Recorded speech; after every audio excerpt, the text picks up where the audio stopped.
no other recourse but to move it to another state. We have a lot of states that want it: Texas, Georgia, Florida.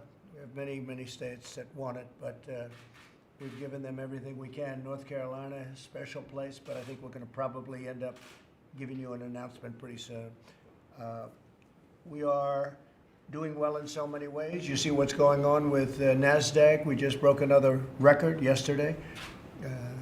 Some good news came out of the Federal Reserve today. I think some very good news.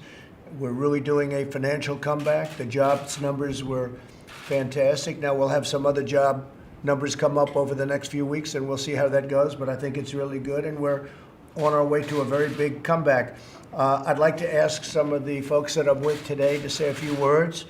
They've been really supporters and friends of mine. They understand life. They understand, I think, the black community better than anybody I know. And I will tell you, Ben Carson is an example of exactly what I'm talking about. He's been my friend from the first day we met, I think. And we were opponents, but we were never really opponents. Ben is a very exceptional guy. He's done a fantastic job at HUD. But I'd like to maybe start with Ben to say a couple of words and go to Darrell and the rest of us. Let's say a few words to the press, if you would. Please, Ben. Thank you, Mr. President. We're here obviously to talk about some of the concerns in the black community that have risen to a point that people all around the world are making their voices heard. This is an opportune time to do something about it because this administration has already established a record of actually solving problems that other people just talk about and have talked about for many years. And I am delighted, Mr. President, that you have made it a priority to solve this problem. And we're all going to be helping with that process. There are many others out there, people of goodwill. You know, there's some who just wait for anything to criticize it. But there are actually some people who actually want to see a solution. And I've had a chance to talk to many of them. We'll continue to do that, put forth the kinds of programs that actually get people out of poverty, not things that just keep people stable in poverty and happy in poverty. We want to change that whole dynamic. And I think some of the things that have already been done, we will get back to those quickly. You know, this was an intentional stopping of the economy, of an American economy. The fundamentals of that economy are still in place. We will recoup that and we will move further on. And your philosophy, of course, has been that a rising tide floats all boats. And that's why you don't spend a lot of time with identity politics. We want everybody to be successful, right. And we're going to do everything we can to help you do that. Well, as I've been saying, Ben, I think that the economy next year will be maybe the best it's ever been. You can already see it with the stock market, how it's been going up, because you have a lot of smart people that are betting on exactly what I'm saying. The stock market is almost as high as it was prior to the plague floating in from China. It was a plague that floated in from China. Now they're learning that it may have been much earlier, which bears out exactly what I've been saying. You saw that word yesterday, that it may have come in a lot sooner than we were told. A friend of mine is Darrell Scott, and he's a great guy, and he's got a tremendous heart. At the same time, he's a tough cookie. I think that's what maybe attracted me to him. Unfortunately, I didn't get attracted to the good parts, but that's a good part too. Darrell, say a few words, please. We're here today, and thank you, Mr. President, for allowing us to come. Our nation is at a juncture where we're facing another challenge, but this administration has become used to challenges. It's been one challenge after another, and we've pressed pause, but we're ready to press play now and continue in the positive initiatives regarding the black community. You know, Mr. Trump called me in November of 2016, right after the election, right after he won, and he said to me, "What do you want?" And I said, "What do you mean?" He said, "Well, I mean, you've been working real hard. Is there anything that you want?" And I said, "I want to be a liaison from the black community to the Trump administration and a liaison to the black community from the Trump administration." Since then, we've worked on criminal justice reform. We've worked on urban revitalization, prison reform, a number of initiatives that are HBCUs, a number of initiatives that are proactive towards the black community. And here we are now, and we're facing another challenge, and we're going to come up with some great solutions to these problems that are confronting this country. And I'm just glad to have a seat at the table and to have my input received. Well, your input's been very important, Darrell. Thank You you. know that. And it is true. I've known Darrell a long time. He didn't want anything. What he wanted was just to have a voice so he can make certain positions known. And he's done that very well, better than anybody I can think of. Another great voice in the black community is Wayne. Wayne, you've been my friend for a long time. Wayne Dupree. His show is a phenomenon. It's a great success, and people listen and they respect what you have to say. Go ahead, please. Well, my name is Wayne Dupree. I met President Trump when he was a businessman. As a matter of fact, he's given me 5 interviews, 2 of them in person, 3 on the phone. And when you're talking about somebody who is not with the mainstream media, somebody who just has a small voice but has a desire to make changes with his voice, to reach out to a billionaire in New York, and without hesitation, he gave me those interviews. And I think he's a natural leader. And I mean, honestly, I have supported him ever since he decided to run for president. As a matter of fact, we interviewed him the month before. Right. He came down the escalator and he said, well, Wayne, you know, we're going to have a big announcement next month. And I said, well, you know, you can do it here on the show if you really want to. But I mean, I'm glad that he has changed things here in D.C. But my daughters and my son and my family, they want to see a lot more positive things coming from the White House. Yeah. They want to see your leadership, and they also want to see things change for the better in this country. I know you can do it. I know you can do it. We'll do it. We'll do it, Wayne. Go ahead, please. My name is Raynard Jackson. Thank you, Mr. President, and thank you, Darrell, for inviting us to this roundtable here. I'm from St. Louis originally, live here in Virginia. But what I'd like to say to you, Mr. President, is kind of off the beaten path. I'd like to say to all the media assembled here that I wish they would quit lying about what you've done specifically for the black community. So you got radical liberal journalists like Joy Reid from MSNBC, Don Lemon from CNN, Roland Martin, who are putting more poison into the black community than any drug dealer, who are killing more black folks than any white person with a sheet over their face. How are they doing it? Spreading these lies about the economy you had, Mr. President, before the virus was a continuation of Obama. That's just factually not true. I have a degree in accounting. I keep up with the economy. They're lying. So to all these folks on MSNBC, CNN, Roland Martin, were you afraid to have real black Republicans who know what the hell they're talking about? If you want to know the truth, if you want us to dissect the Obama economy, let's do it. And I think, Mr. President, your record will win the debate. Thank you. Thank you very much. And you know, it's interesting you say that, but you go down a list of criminal justice reform and all of the things we've done, opportunity zones, the best unemployment rate in the history, just before the plague came in. And it's going to be back again soon. I think it's going to be back again a lot sooner than people think. I think last week was a reflection of that, the jobs numbers. But you look at all of the things we've done. We've now worked on prison reform, so important, and so many other things. But when you look at the economics, when you look at how well the black community has been doing under this administration, nobody's done anything like we've done. And a big thing is criminal justice reform. I keep hearing about, oh, criminal justice reform, and everyone's trying to take the credit. And that one, I will say, we will take the full credit because they couldn't have done it without us. And I'm not sure, frankly, that the previous administration tried. They may have, but they certainly couldn't get it done. And the people that came into my office really asking very nicely for help. These are not people that are supporters of mine. But once we got it, they took the full credit for themselves, and that's okay too.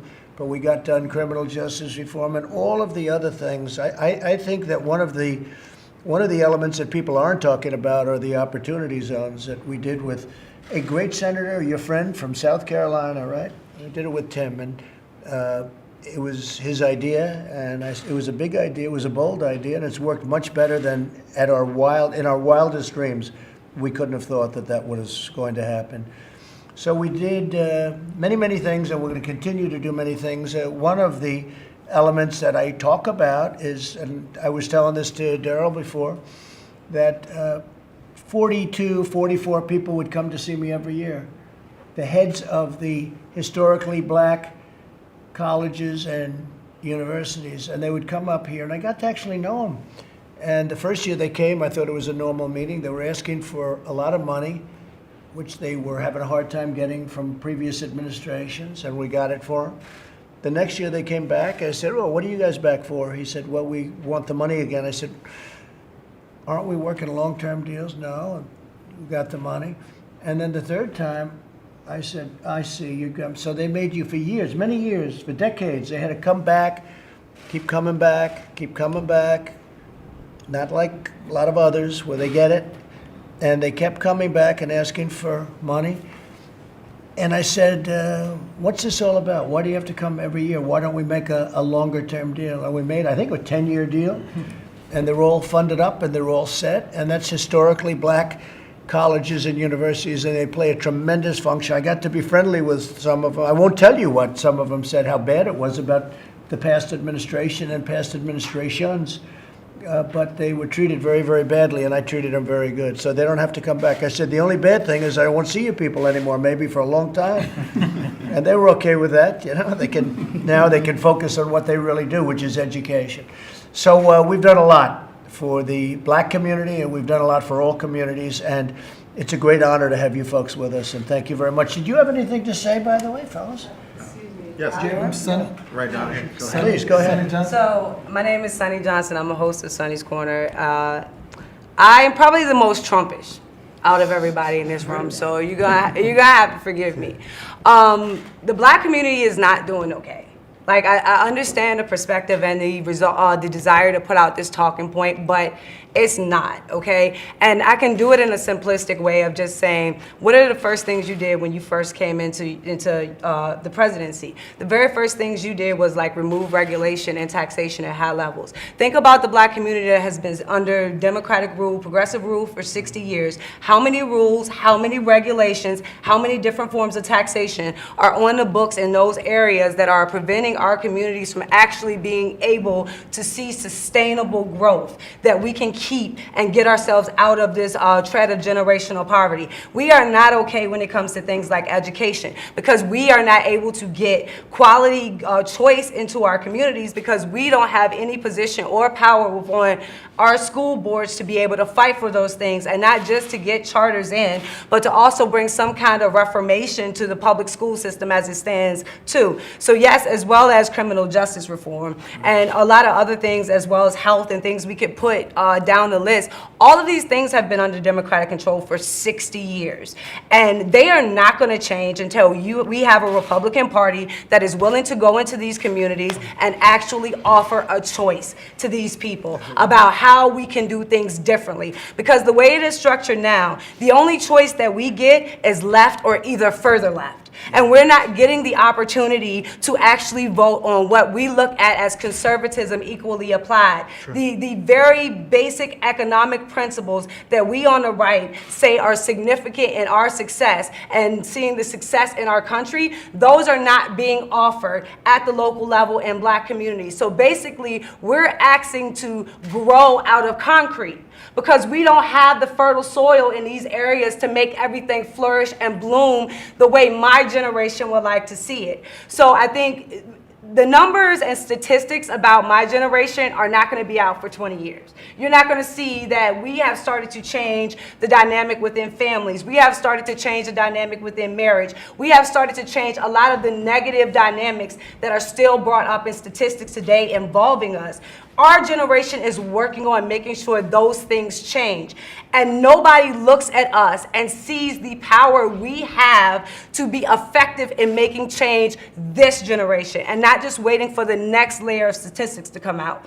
So until we can actually get an honest dialogue on the right out into the ether, then you're going to keep on having, you know, the fake news media spread lies because we aren't there giving another choice as to how these things could be done. And it's going to continue to go left if we aren't there giving an option to make it go right. And that's like the biggest thing that we're having trouble with on the right is like understanding how government works. We are a republic. That means local government has the most power over citizens' lives, as well as how to take that and put it into a cohesive message that can be spread to the Black community that will already engage upon what we already know. If we looked at like the photos of you before you became president, and you were taking pictures with Snoop, and you were taking pictures with all the icons of hip hop. You did that, I think, and you could tell me if I'm wrong, but you did that because you saw capitalists, you saw branders, you saw entrepreneurs, you saw people that were willing to take a chance and make things grow.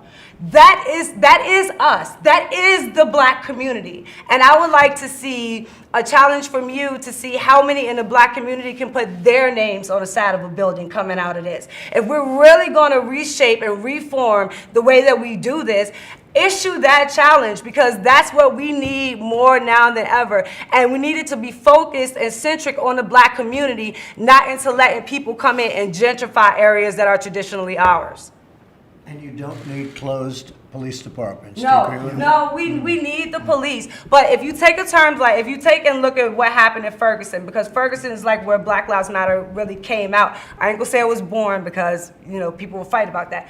But if you go back and you look at Ferguson, the DOJ did a report on Ferguson, and what came out of that report was that the mayor's office was using the police force as a taxation unit. So they were forcing interactions between police and the citizens as a way for them to raise money and bring money into the mayor's office. That was causing over-policing. So it is not the fault of the police, nor is the fault of the citizenry what the legislator and the executive branches of city government are putting into legislative practice. Very good. Well stated. Wayne, what do you think? Good job? Very good I think job. a good job. Thank you. Thank you, Sonny. Appreciate it. Fellas, go ahead, please. Well, you know, she said a lot of the things. And I don't know if I can say it any better than that, but just that a lot of these things are systemic. I think what we've done through your leadership is start to break down that system and fight back. You know, opportunity zones, HBCUs, criminal justice reform, those are reversing some systemic issues. And through your leadership now, we're looking at other layers of that, because we just saw what COVID shined a spotlight on access to capital. It shined a spotlight on health disparities. And then recently with the protests, how can we create better police and community relations? But one thing we've done over the last couple of weeks is listen to individuals, and now we have solutions. And those are things we're going to continue to work through as an administration, because it's about results. And I think a lot of people are leaning on you because you're result oriented. It's not about just us talking here. It's about what we're going to produce out of this meeting. And you know what, that's the thing. A lot of people that listen to the show or calling on the show, they want to see those results. If you go into the Black community and you tell people type of statistics, they're, oh, okay, yeah, great. But if you show ground moving, ground shaking, things growing up from the bottom, you know, those opportunity zones, or more jobs than what they are right now. But if you start showing those things, and you know, a little friendly drive-through, hey, President Trump here, believe me, there are many people that are on these online boards, and like I said, the call-ins and whatnot. They do support President Trump. They know what happened in the Obama administration. They know what you're doing. They also see what the media is doing to you. So don't think that you are alone. It's just that they need to hear more from you. I agree with you. That's true. It's the only way you get through the media, because The media is almost 100% negative. It's incredible. But that's not the only thing that's impeding the progress of the legislation that you put out. So let's take opportunity zones.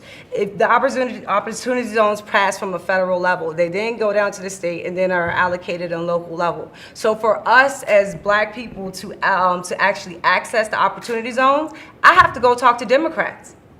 And I have to be willing to do what they want to do under their agenda, how they want it done, for me to be able to have access to the opportunity zone funds. So that's where, when you see in our communities, instead of getting young Blacks to invest and become entrepreneurs and become owners, you're getting gentrification, because outside forces with more money and connections to these Democrats are able to come in and get this money a lot faster than the Black people that it was actually intended to help. And so you're seeing this changing of our community, where at no point in time are we allowed in the process to become a part of it and maybe be the innovators of what the future can look like. Because that is what you really have coming out of the Black community, a desire to be an innovating force about what our communities look like in the future, where we have been handed policy, or we have been handed government for so long, and now you have a population that says we want to use the government as a republic, localized government, to reinvent what our communities look like. And yes, it'll include police, it'll include schools, it'll include all the necessity of civilization, but it'll also include more investment, ownership, and entrepreneurship from the citizens in those communities. You're happy to know that this administration has recognized that problem. The community development, financial institutions, the credit unions, the local banks have been excluded from a lot of the dissemination of the funds previously. That's been recognized and in the process of being corrected right now. And Okay. that'll go a long way. Correct? Mr. President, you've been nothing short of historic for Black America.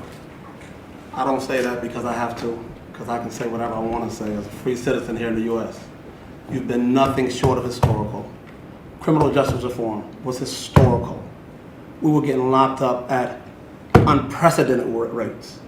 You undid the 1994 crime bill, and we are forever thankful for that. Even the opportunity zones, we can be critical of a lot of things, but the opportunity zones incentivize the people that had money to put the money where we needed it most, which are in these urban and rural neighborhoods. HBCUs, the whole bit, I can go down thing after thing. The current issue that we're having right now is police reform, which is so much needed. We did criminal justice reform, but police reform is the gateway to what we see as an unjust criminal justice system sometimes. Meaning, if a crooked cop doesn't do a terrible, corrupt thing with an individual, we never get into that bad system. This administration has been marred by a crooked cop like James Comey and others going after you and creating things that just were not there.